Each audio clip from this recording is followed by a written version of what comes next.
Hello, I am Deepika Singh, assistant professor of zoology. आज का जो हमारा टॉपिक है बीएससी पार्ट फर्स्ट के पेपर फर्स्ट का क्लासिफिकेशन वर्गीकरण।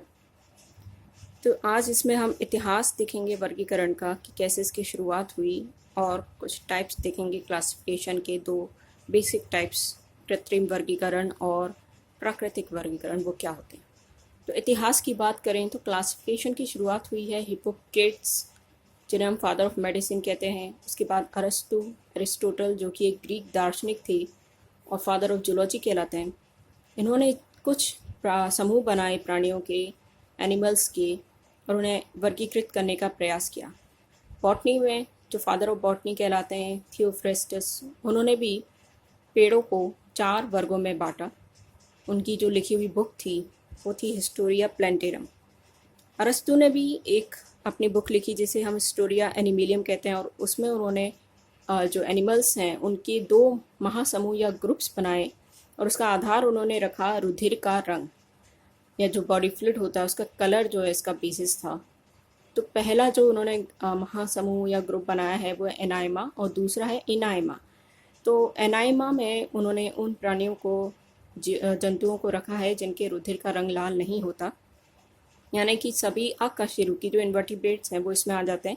जबकि इनाइमा में वो प्राणी आते हैं जिनके रुधिर का रंग लाल होता है। तो इसमें सभी वर्टिब्रेट्स यानी कशेरुकी आ गए। एनाइमा ग्रुप को अगर हम देखें तो उन्होंने आगे से फिर 5 वर्गों में डिवाइड किया, जिसमें आते हैं आपके cephalopoda, crustacea, insects and spiders, mollusca and echinodermata, sponges and coelenterata. इनाइमा को भी इन्होंने 2 ग्रुप्स में, 2 वर्गों में विभाजित किया फिर, जिसमें विविपेरस और ओविपेरस हैं, जरायुज यानी और अंडयुज। जरायुज वे कशेरुकी हैं जो कि बच्चों को जन्म दे रहे हैं, जबकि अंडयुज अंडे देते हैं। उसके बाद ये क्रम जो है वर्गीकरण का वो आगे चलता रहा, और फिर प्लिनी द एल्डर, इन्होंने आर्टिफिशियल सिस्टम ऑफ क्लासिफिकेशन यानी कृत्रिम वर्गीकरण की पद्धति जो है प्रतिपादित की। उनकी जो लिखी हुई किताब है वो है हिस्टोरिया नेचुरलिस, जिसमें उन्होंने 1000 से ज़्यादा प्लांट्स का वर्णन किया, डिस्क्रिप्शन दिया। उसके बाद आते हैं जॉन रे, जो कि एक इंग्लिश नेचुरलिस्ट थे। इनका नाम इसलिए भी इम्पोर्टेंट है क्योंकि इन्होंने जो टर्म है स्पीशीज़, जाति, इसको इंट्रोड्यूस किया है साइंस में।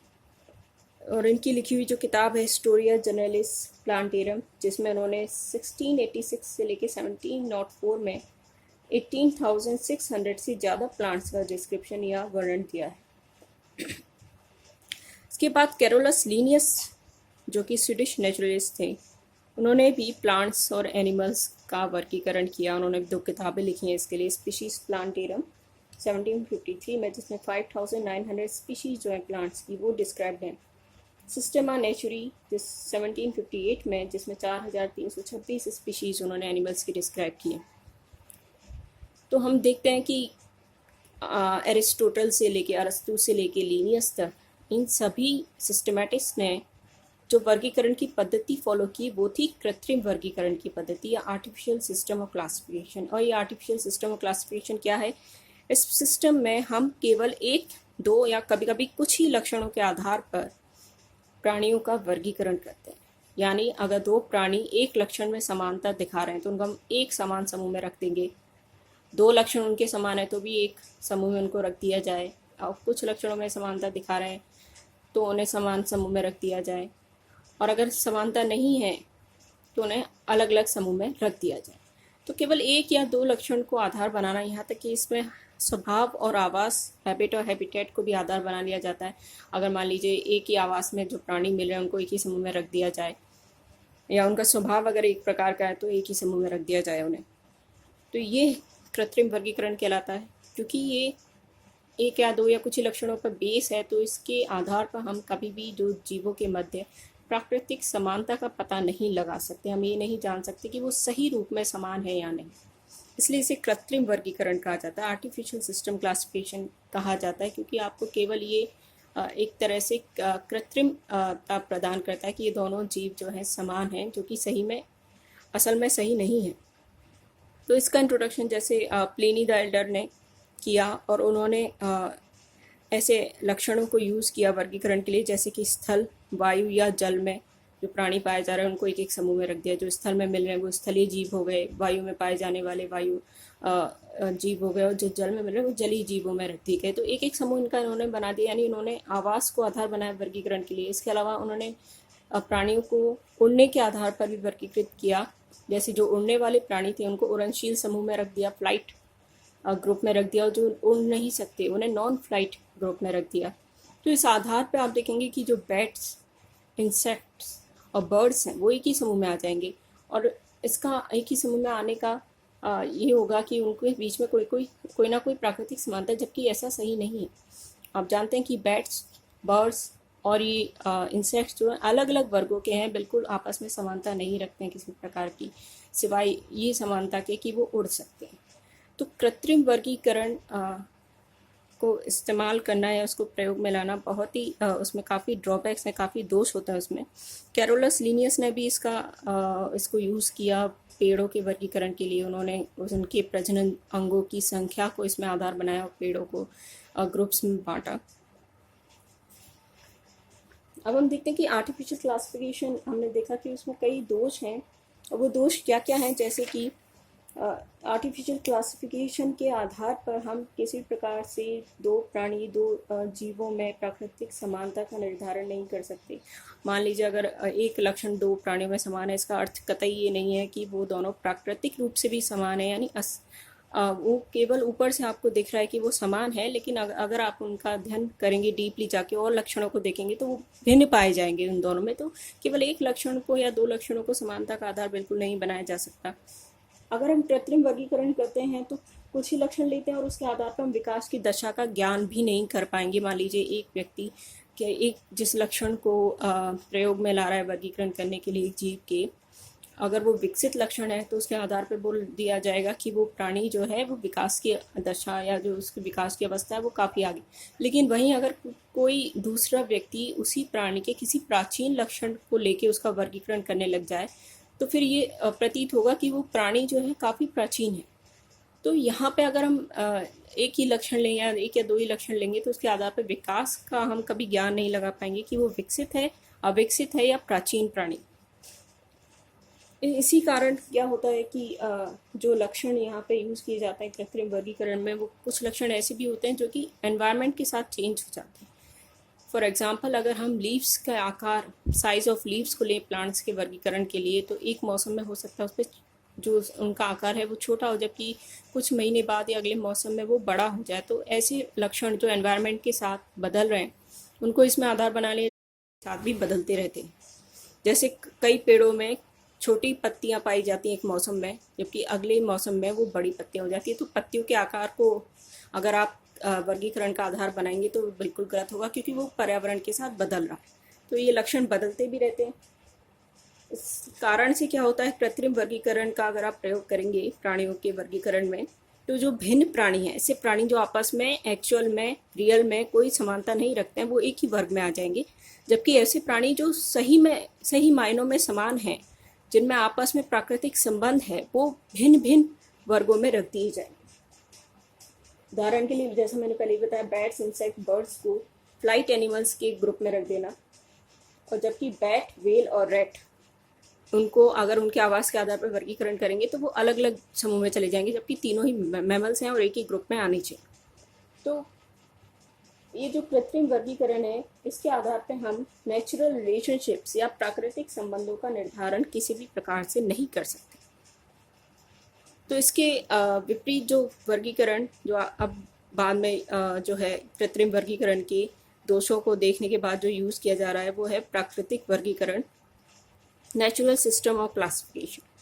नेचुरल सिस्टम ऑफ क्लासिफिकेशन इसलिए कहा जाता है इसे क्योंकि इसमें जब हम बहुत सारे लक्षणों का इसमें प्रयोग किया जाता है और उन लक्षणों के आधार पर हम प्राकृतिक समानताएं जो है दो प्राणियों के मध्य वो ढूंढ पाते हैं। तो यहाँ बहुत से लक्षणों का प्रयोग किया जा रहा है, केवल एक या दो लक्षण नहीं है। इसके द्वारा जो है हमें जीवों के मध्य समानताओं एवं असमानताओं की पहचान करने में सहायता होती है और उनकी सही प्राकृतिक संबंधों का ज्ञान हो पाता है। यहाँ पे जो लक्षण यूज़ किए जाते हैं प्राकृतिक वर्गीकरण में, वो पर्यावरण के साथ बदलने वाले नहीं होते, वो एक प्रकार से कांस्टेंट लक्षण होते हैं। अपरिवर्तनशील लक्षणों का यहाँ पे यूज़ किया जा रहा है। जो लक्षण यहाँ पे यूज़ किए जाते हैं वो होते हैं जैसे मॉर्फोलॉजिकल कैरेक्टर्स, आकार की लक्षण, एनाटॉमिकल कैरेक्टर्स, शारीरिक लक्षण, साइटोलॉजिकल कैरेक्टर्स, कोशिकीय लक्षण, फिजियोलॉजिकल कार्य की ऑन्टोजेनी या डेवलपमेंट यानी विकास को भी यहाँ पे लक्षण के रूप में इस्तेमाल कर सकते हैं, प्रयोग कर सकते हैं। बायोकेमिकल कैरेक्टर्स, जैव रासायनिक कैरेक्टर्स, यानी जो भी लक्षण हमें ये दो प्राणियों के मध्य समानता स्थापित या संबंध स्थापित करने में सहायता करें, वो सभी लक्षण यहाँ यूज़ किए जाते हैं। इन लक्षणों के आधार पर अधिकतम समानता और एवं अधिकतम असमानता का पता लगाना संभव होता है। जब हम बहुत सारे लक्षण प्रयोग में ला रहे हैं, उनकी स्टडी कर रहे हैं, उनका अध्ययन कर रहे हैं, तो हम ये पता लगा सकते हैं कि दो जो प्राणी हैं वो आपस में किस प्रकार का संबंध रखते हैं या समानता रखते हैं या नहीं। उदाहरण के लिए बर्ड्स के जो लक्षण है, यानी ये प्राणी जो है इसे हम पक्षी वर्ग में रखें, इसके लिए उसमें जो लक्षण हैं वो कई सारे लक्षणों को हम उसमें प्रयोग कर सकते हैं, जैसे विंग्स का होना, फेदर्स का होना, लाइट बोन्स, न्यूमेटिक बोन्स का पाया जाना, 4 चैम्बर्ड हार्ट का पाया जाना, 4 कोशिकीय हृदय का मिलना, न्यूक्लिएटेड आरबीसीज और वार्म ब्लडेड नेचर। तो ये जो सभी लक्षण हैं अगर वो पाए जा रहे हैं तो हम उसे निश्चित तौर पे कह पाएंगे कि ये पक्षी वर्ग का प्राणी है। इसके अलावा इसमें एक और इम्पॉर्टेंट चीज़ है, प्राकृतिक वर्गीकरण में हम समजातता का निर्धारण करते हैं, क्योंकि हम इसमें बाह्य लक्षणों के साथ साथ आंतरिक लक्षणों का भी जो है अध्ययन कर रहे हैं। तो समजातता या होमोलॉगी का निर्धारण इसमें किया जाता है। होमोलॉगी से यहाँ मतलब क्या है कि अलग अलग जीवों में ऐसी संरचनाएं पाई जाती है जो बाह्य रूप से आपको भिन्न लगे और भिन्न प्रकार के कार्य भी करती हैं, लेकिन आंतरिक जो उनकी संरचना है वो समान होती है। उदाहरण के लिए जो अग्रपाद विभिन्न कशेरुकियों या वर्टिब्रेट्स में पाए जाते हैं, आप देखेंगे कि उनके फंक्शन जो है यानी उनका कार्य जो है अलग अलग होता है। ह्यूमंस में वो ग्रेस्पिंग के यानी किसी चीज़ को पकड़ने का कार्य करते हैं, जबकि जो रनिंग एनिमल्स हैं, हॉर्सेस हैं, उनमें वो भागने के लिए काम आते हैं। तो यहाँ अलग अलग कार्य हो रहा है, अलग अलग बाहर से वो अलग अलग दिख भी रहे हैं, लेकिन उनकी जो आंतरिक संरचना है सबकी अंदर में वो समान है। तो ये होमोलॉगी है। और जब आप बाह्य और आंतरिक दोनों लक्षणों का अध्ययन करेंगे तभी होमोलॉगी या समजातता का आप प्राणियों में निर्धारण कर सकते हैं। और अगर ये जो समजातता है वो मॉलिक्यूल्स के बीच में निकाली जाए, यानी बायोमॉलिक्यूल्स जैसे प्रोटीन्स, डीएनए, इनके बीच में इसका निर्धारण किया जाए तो वो नई ब्रांच बन जाती है जिसे मॉलिक्यूलर होमोलॉगी कहते हैं। मॉलिक्यूलर होमोलॉगी यानी अगर उनके बायोमॉलिक्यूल्स में समजातता पाई जा रही है तो इसका मतलब भी समानता से, यानी वो प्राकृतिक रूप से समान है या उनका जो ओरिजिन है वो एक ही समान पूर्वज से हुआ होगा, इसका निर्धारण किया जा सकता है। इसके अलावा प्राकृतिक वर्गीकरण के लिए हम एवोल्यूशन और फाइलोजेनी का भी अध्ययन करते हैं। एवोल्यूशन यानी उत्विकास और फाइलोजेनी यानी जातीय विकास। तो विकास के लक्षणों को भी इसमें आधार बनाया जाता है। इसके लिए डेटा जो है फॉसिल्स, जीवाश्म से प्राप्त किया जाता है। किसी भी जाति के विकास का निर्धारण हम जीवाश्मों से कर सकते हैं और फिर ये जान सकते हैं कि दो जातियाँ अगर उनका विकास समान रहा है तो वो एक समान होंगी, अगर उनका विकास अलग अलग दिशा में गया है तो उनमें विभिन्नता पाई जाएगी। तो नेचुरल जो सिस्टम है, प्राकृतिक वर्गीकरण की जो पद्धति है, उसके कई सारे फायदे हैं। ये जो है हम कह सकते हैं निश्चित तौर पर ये आर्टिफिशियल जो क्लासिफिकेशन उससे तो बहुत ही बेटर है, क्योंकि इसमें हम प्राकृतिक समानता आधारित ये पद्धति है, नेचुरल एफिनिटीज़ को इसमें निकाला जाता है दो प्राणियों के मध्य। मॉर्फोलॉजिकल कैरेक्टर्स यानी ऐसे कैरेक्टर्स का यूज़ किया जा रहा है, लेकिन कभी भी हैबिट या हैबिटेट जैसे कैरेक्टर्स का यूज़ नहीं किया जाता है।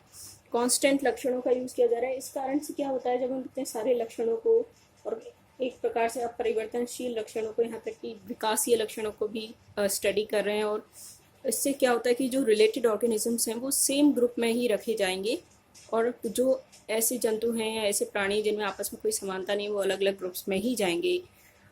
यहाँ पर ऐसा नहीं होगा कि समान प्राणी अलग अलग ग्रुप्स में चले गए और असमान प्राणी को एक ही ग्रुप में रख दिया जाएगा, ऐसा नहीं होगा, क्योंकि हम प्राकृतिक संबंधों का, प्राकृतिक समानताओं को निकाल रहे हैं अधिक से अधिक लक्षणों का जो है अध्ययन करके।